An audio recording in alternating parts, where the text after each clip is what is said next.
ನಮಸ್ಕಾರ. Big boss season 12ರಲ್ಲಿ ಈಗಾಗಲೇ family week ಮುಗ್ದಿದೆ. ಅಂದರೆ ಮನೆಯ ಸದಸ್ಯರು, ಬಿಗ್ ಬಾಸ್ ಮನೆಯ ಸ್ಪರ್ಧಿಗಳ ಮನೆಯ ಸದಸ್ಯರು ಬಿಗ್ ಬಾಸ್ ಮನೆಗೆ ಬಂದು ಇವರಿಗೆ ಒಂದು ಸ್ಫೂರ್ತಿಯನ್ನು ತುಂಬುವಂಥ ಕೆಲಸವನ್ನು ಮಾಡಿದ್ದಾರೆ. ಮತ್ತು ಸಾಕಷ್ಟು ದಿನಗಳಿಂದ ಈಗ ಮನೆಯಿಂದ ಹೊರಗಡೆ ಇದ್ದಾರಲ್ವಾ, ಆ ಒಂದು ಹೋಮ್ ಸಿಕ್ನೆಸ್ಸು ಬಹುಶಃ ಎಲ್ರಿಗೂ ಕೂಡ ಕಾಡಿರುತ್ತೆ. ಮನೆಯವರನ್ನು ನೋಡಬೇಕಿತ್ತು, ಮಾತನಾಡಬೇಕಿತ್ತು ಅನ್ನುವಂಥದ್ದು. ಜೊತೆಗೆ ಇನ್ನೇನು ಫಿನಾಲೆಗೂ ಕೂಡ ಹೆಚ್ಚು ವಾರಗಳಿಲ್ಲ. ಈ ಸಂದರ್ಭದಲ್ಲಿ ಒಂದು ಸ್ಥೈರ್ಯವನ್ನು ತುಂಬುವಂಥ ಕೆಲಸವನ್ನು ಮಾಡುವಂಥ ಉದ್ದೇಶದಿಂದ ಈ ಮನೆಯವರನ್ನ ಕರೆಸುವಂಥದ್ದು ಪ್ರತಿ ಸೀಸನ್ನಲ್ಲೂ ಕೂಡ ನಡೀತದೆ. ಅದೇ ರೀತಿ ಈ ಸೀಸನ್ನಲ್ಲೂ ಕೂಡ ನಡೀತು. ಆದರೆ ಈಗ ವಿಚಾರ ಇರುವಂಥದ್ದು, ಈ ಬಿಗ್ ಬಾಸ್ನ ಫ್ಯಾಮಿಲಿ ರೌಂಡ್ ಏನಿದೆ, ಫ್ಯಾಮಿಲಿ ವೀಕ್ ಏನಿದೆ, ಇದು ವೀಕ್ಷಕರ ಮೇಲೆ ಹಲವು ರೀತಿಯಲ್ಲಿ ಪರಿಣಾಮವನ್ನು ಬೀರುತ್ತೆ ಅನ್ನುವಂತಹ ಸಾಧ್ಯತೆಯ ಬಗ್ಗೆ ಚರ್ಚೆಗಳು ಸೋಷಿಯಲ್ ಮೀಡಿಯಾದಲ್ಲಿ ಹೆಚ್ಚಾಗಿ ನಡೀತಿದೆ. ಅದರಲ್ಲೂ ಕೂಡ ಕೆಲವೊಮ್ಮೆ ಗೇಮ್ನ ಗತಿಯನ್ನೇ ಇದು ಬದಲಾಯಿಸಿ ಬಿಡ್ಬೋದು ಮತ್ತು ಆ ಸ್ಪರ್ಧೆಯ ಒಂದು ಇಡೀ ಗ್ರಾಫ್ ಏನಿತ್ತು ಆ ಗ್ರಾಫನ್ನು ಕೂಡ ಒಂದು ರೀತಿಯಲ್ಲಿ ಕಂಪ್ಲೀಟಾಗಿ ಉಲ್ಟಾ ಪಲ್ಟಾ ಮಾಡಿ ಬಿಡುವಂಥ ಶಕ್ತಿ ಈ ಫ್ಯಾಮಿಲಿ ರೌಂಡ್ಗೆ ಇದೆ ಅನ್ನುವಂಥ ವಿಚಾರ ಬಹುಶಃ ಸಾಕಷ್ಟು ಜನರಿಗೆ ಅರಿವಿಗೆ ಇರಲಿಕ್ಕಿಲ್ಲ. ಯಾಕಂತ ಹೇಳಿದ್ರೆ ಇಲ್ಲೂ ಕೂಡ ಇಂದು ಪ್ರತಿ ಸಾರಿಯಂತೆ ಈ ವರ್ಷವೂ ಕೂಡ ಈ ಅನುಕಂಪ ಅನ್ನೋದು ಎಲ್ಲಿ ಈ ಫ್ಯಾಮಿಲಿ ಬಂದು ಹೋದ ಬಳಿಕ ಕೆಲಸ ಮಾಡುತ್ತೇನೋ ಅನ್ನುವಂಥದ್ದು ಈಗ ಸಹಜವಾಗಿ ಎಲ್ಲರಲ್ಲೂ ಕೂಡ ಇರುವಂಥ ಪ್ರಶ್ನೆ.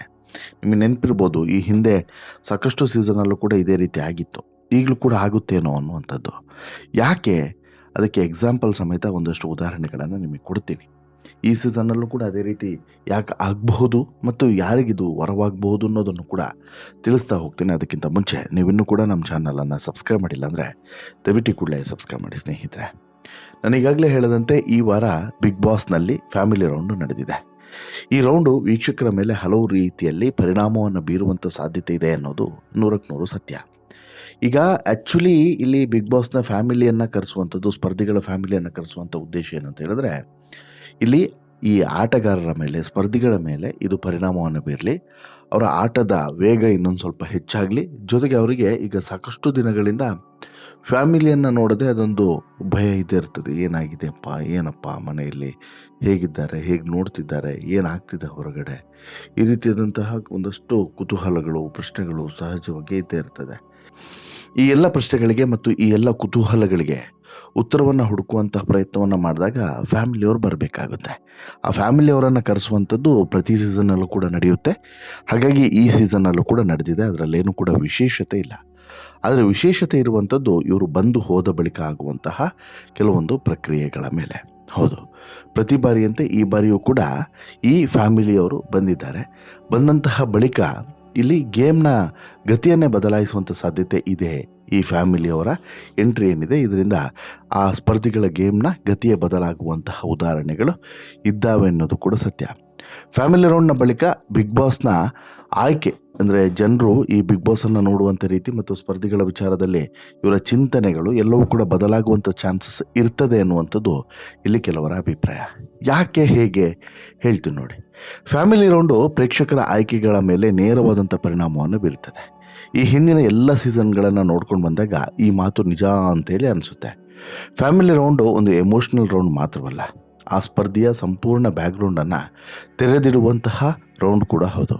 ಇದು ವೋಟಿಂಗ್ ಮೇಲೆ ಪರಿಣಾಮವನ್ನು ಬೀರುವಂತಹ ಸಾಧ್ಯತೆಯೂ ಕೂಡ ಇದೆ. ಜೊತೆಗೆ ಈ ಸೀಸನ್ನ ಫ್ಯಾಮಿಲಿ ರೌಂಡು ಪ್ರೇಕ್ಷಕರ ಮೇಲೆ ಯಾವ ರೀತಿ ಪರಿಣಾಮವನ್ನು ಬೀರ್ತದೆ, ಯಾವ ರೀತಿ ಬದಲಾಗಬಹುದು ಅನ್ನುವಂಥದ್ದು ಸಹಜವಾಗಿ ಈಗ ಇರುವಂಥ ಕುತೂಹಲ. ಬಹುಶಃ ನಿಮಗೆ ನೆನಪಿರ್ಬೋದು, ಸೀಸನ್ 10ರ ಫ್ಯಾಮಿಲಿ ರೌಂಡ್ನಲ್ಲಿ ಕಾರ್ತಿಕ್ ಮಹೇಶ್ ತಂಗಿ ವಿಡಿಯೋ ಯಾವಾಗ ಪ್ರಸಾರ ಆಯಿತು ನೋಡಿ. ತಂಗಿ ಇಲ್ಲಿ ಒಂದು ವಿಡಿಯೋವನ್ನು ಮಾಡಿ ಆ ವಿಡಿಯೋ ಮೂಲಕ ಕಾರ್ತಿಕ್ಗೆ ವಿಶ್ ಮಾಡ್ತಾರೆ. ಆ ವಿಡಿಯೋ ಪ್ರಸಾರ ಆಯ್ತಲ್ಲ, ಅದಾದ ಬಳಿಕ ಇಲ್ಲಿ ಆಗತಾನೆ ಹುಟ್ಟಿದಂಥ ಮಗುವಿನ ಬಗ್ಗೆ ಮಾತನಾಡ್ತಾರೆ ಕೂಡ. ಈ ವಿಡಿಯೋ ಯಾವ ಪರಿ ವೈರಲ್ ಆಯಿತು ಅಂತ ಹೇಳಿದ್ರೆ, ಅಪ್ಪಪ್ಪಪ್ಪಪ್ಪ, ಅದೆಷ್ಟೋ ವೀಕ್ಷಕರು ಇವತ್ತಿಗೂ ಕೂಡ ಈ ಬಗ್ಗೆ ಪ್ರಸ್ತಾಪವನ್ನು ಮಾಡ್ತಾರೆ. ಅದೊಂದು ವಿಡಿಯೋ ಜನರ ಮನಸ್ಸನ್ನೇ ಬದಲಾಯಿಸಿತು. ಕಾರ್ತಿಕ್ ಮಹೇಶ್ಗೆ ಹೆಚ್ಚು ಜನ ವೋಟ್ ಮಾಡುವಂತೆ ಮಾಡಿತು. ಜೊತೆಗೆ ಕಾರ್ತಿಕ್ ಮಹೇಶ್ ಅವತ್ತು ವಿನ್ ಆಗೋದಕ್ಕೆ ಒಂದು ದೊಡ್ಡ ಕಾರಣವೇ ಈ ವಿಡಿಯೋ ಆಗಿಬಿಡ್ತು. ಅದೇ ರೀತಿ ಡ್ರೋನ್ ಪ್ರತಾಪ್ ವಿಚಾರದಲ್ಲೂ ಕೂಡ ನಡೀತು. ಈ ಹಿನ್ನೆಲೆಯಲ್ಲಿ ಕಳೆದ ಸೀಸನ್ನಲ್ಲೂ ಕೂಡ ಅದೇ ರೀತಿ ಆಯಿತು. ಹನುಮಂತನವರ ಈ ಫ್ಯಾಮಿಲಿ ರೌಂಡ್ನ ಬಳಿಕ ಹನುಮಂತಗೆ ಸಿಕ್ಕಂಥ ಬೆಂಬಲವೇ ಬೇರೆ, ಅದಕ್ಕೂ ಮುನ್ನ ಸಿಕ್ತಿದ್ದಂಥ ಬೆಂಬಲವೇ ಬೇರೆ. ಕಾರಣ ಇಷ್ಟೇ, ಇಲ್ಲಿ ಹನುಮಂತ ವಿಚಾರದಲ್ಲಿ, ಈ ಸೀಸನ್ನಲ್ಲಿ ಗಿಲ್ಲಿ ವಿಚಾರದಲ್ಲಿ ಏನಾಗ್ತಿದೆ ಅಂತ ಹೇಳಿದ್ರೆ, ಎಲ್ಲೋ ಒಂದು ಕಡೆ ನಾಟಕ ಮಾಡ್ತಿದ್ದಾರೆ ಅನ್ನುವಂಥ ಅಭಿಪ್ರಾಯ ವ್ಯಕ್ತವಾಗ್ತದೆ. ಆ ನಾಟಕ ಮಾಡ್ತಿಲ್ಲ ಅನ್ನುವಂಥದ್ದನ್ನು ಇಲ್ಲಿ ಪ್ರೂವ್ ಮಾಡಬೇಕು ಅಥವಾ ಆ ರೀತಿ ಆಗಬೇಕು ಅಂತ ಹೇಳಿದ್ರೆ ಈ ರೀತಿಯಾಗಿ ಕೆಲವೊಂದಷ್ಟು ಫ್ಯಾಮಿಲಿ ರೌಂಡ್ಗಳು ಅಥವಾ ಈ ರೀತಿಯಾದಂಥ ಡೆವಲಪ್ಮೆಂಟ್ಗಳು ನಡೆದಾಗ ಒಂದು ಕ್ಲಾರಿಟಿ ಸಿಗ್ತದೆ. ಈಗ ನೋಡಿ, ಫ್ಯಾಮಿಲಿ ರೌಂಡ್ನಲ್ಲೂ ಕೂಡ ಗಿಲ್ಲಿಯ ಪೇರೆಂಟ್ಸ್ ಬಳಿ ಕೇಳಿದ್ದಾರೆ, ಗಿಲ್ಲಿ ಮನೆಯಲ್ಲೂ ಕೂಡ ಹೀಗೆ ಇರ್ತಾರೆ ಅಂತೇಳಿ. ಅವಾಗ ಅವ್ರ ತಾಯಿ ಕೂಡ ಹೇಳಿದ್ದಾರೆ, ಗಿಲ್ಲಿ ಮನೆಯಲ್ಲೂ ಕೂಡ ಹೀಗೆ ಇದ್ದಾನೆ, ಇಲ್ಲೂ ಕೂಡ ಹಾಗೆ ಇದ್ದಾನೆ, ಜೊತೆಗೆ ಒಂಚೂರು ಬದಲಾವಣೆ ಆಗಿಲ್ಲ ಅನ್ನೋದನ್ನು ಕೂಡ ಅವರ ತಾಯಿ ಕೂಡ ಹೇಳ್ತಾರೆ. ಹೀಗಾಗಿ ಇಲ್ಲಿ ಎಲ್ಲೋ ಒಂದು ಕಡೆ ಇದು ಕೂಡ ಪರಿಣಾಮವನ್ನು ಬೀರ್ತದೆ ಅಂತೇಳಿ. ಈ ಹಿನ್ನೆಲೆಯಲ್ಲಿ ಈ ಸೀಸನ್ನಲ್ಲಿ ಫ್ಯಾಮಿಲಿ ರೌಂಡನ್ನು ನೋಡೋದಾದರೆ ಹಲವರ ಬಗ್ಗೆ ಅಭಿಪ್ರಾಯಗಳು ಬದಲಾಗುವಂಥ ಸಾಧ್ಯತೆ ಅಂತೂ ಇದೆ. ಸ್ಪೆಷಲಿ ಅಶ್ವಿನಿ ಅವರ ಬಗ್ಗೆ ಜನರಿಗಿದ್ದಂಥ ಕೋಪ ಕರಗುವಂಥ ಸಾಧ್ಯತೆ ಇದೆ ಅಂತ ಹೇಳಿದ್ರು ಕೂಡ ಇಲ್ಲಿ ನಂಬಲೇಬೇಕು. ಈಗಾಗಲೇ ಸೋಷಿಯಲ್ ಮೀಡಿಯಾದಲ್ಲಿ ಅಶ್ವಿನಿ ಅವರ ಬಗ್ಗೆ ಅನುಕಂಪ ಎದ್ದಾಗಿದೆ. ಅವರ ತಾಯಿಯ ಬಗ್ಗೆ ಮೆಚ್ಚುಗೆಯ ಮಾತುಗಳನ್ನು ಆಡ್ತಿದ್ದಾರೆ. ಹಾಗಂತ ಅಶ್ವಿನಿ ಅವರಿಗೆ ಇದೊಂದು ಬ್ರೇಕ್ ಥ್ರೂ ಆಗಬಹುದಾ ಅಂತೇಳಿ ಸ್ವಲ್ಪ ಹೇಳೋದು ಕಷ್ಟವೇ ಅಂತೇಳಿ ಅಭಿಪ್ರಾಯವನ್ನು ವ್ಯಕ್ತಪಡಿಸ್ತಾರೆ.